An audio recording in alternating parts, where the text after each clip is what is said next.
Olá pessoal, professor Eduardo Carolino para mais uma de nossas aulas e hoje do conteúdo programático do sexto ano, tá? Então hoje estamos aí de novo mais uma aula para o sexto ano, a galerinha aí que está em defasagem, que está fazendo usando o nosso canal para recuperação do conteúdo, né, da pandemia. Então você que passou a pandemia lá no sexto ano, essa aula é um convite para que você possa estar nos ajudando, e eu ajudando vocês a simplificar o conteúdo. E tem um conteúdo que ele é muito importante, que são os números primos.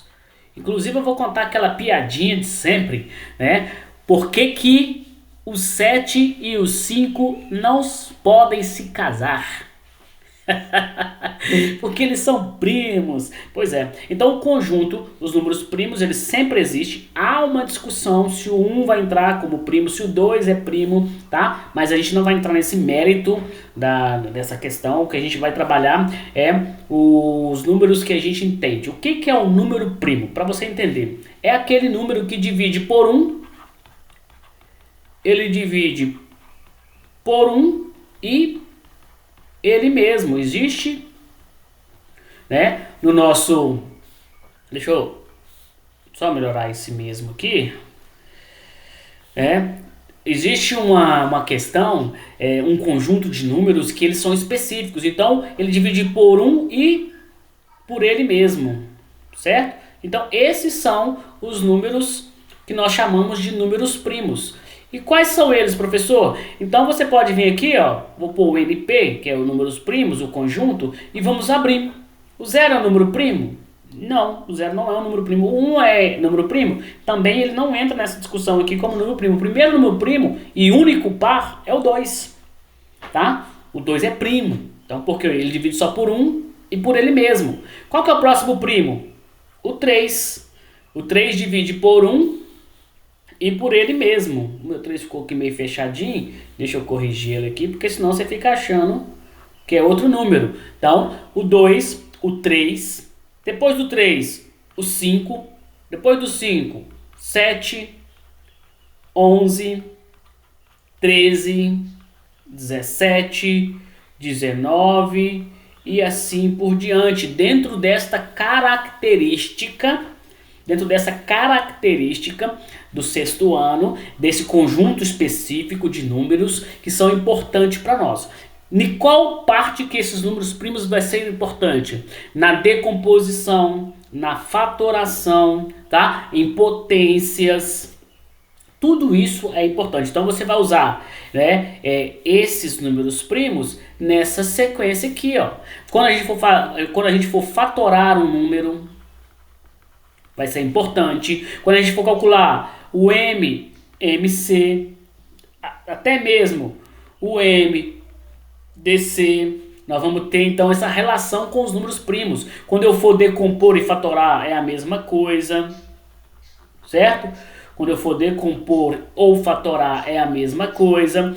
E outro detalhe que nós vamos precisar nas potências, certo?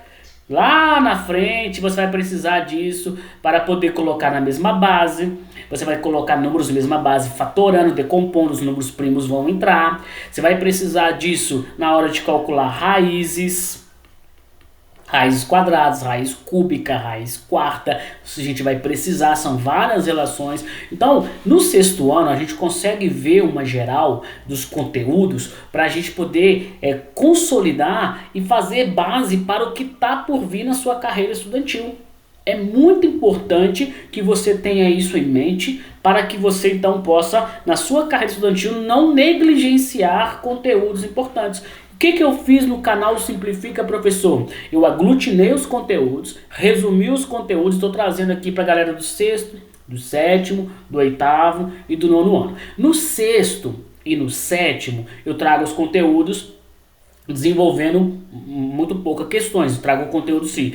No metade do sétimo ano, mas pro oitavo e pro nono ano, a gente resolve muito mais questões, porque a gente vai pegar tudo isso, sexto e sétimo ano, conteúdo, e aplicar no oitavo e no nono para consolidar bem esses conteúdos, para que eu possa ir para o ensino médio consolidado com o conteúdo. Qual que é o grande problema da matemática no ensino médio? É o conteúdo que não é consolidado no ensino fundamental 2. E o sexto e o sétimo ano são importantes para ver toda a teoria e consolidar na prática lá no oitavo e nono ano. Então, de novo, você vai, os números primos, você tá eles aqui, 2 são aqueles que divide por 1 e por ele mesmo, né? E por ele mesmo. E a gente vai então estar desenvolvendo, porque nós vamos usar aqui na fatoração, na decomposição, no MMC, no MDC, nas potências, nas raízes, quando vir função exponencial, função logarítmica, isso vai ser tão importante para você, porque é um número, é um conteúdo importantíssimo, muito importante para a nossa jornada. Então não se esqueça disso, porque nós vamos estar desenvolvendo isso ao longo do tempo, tá bom?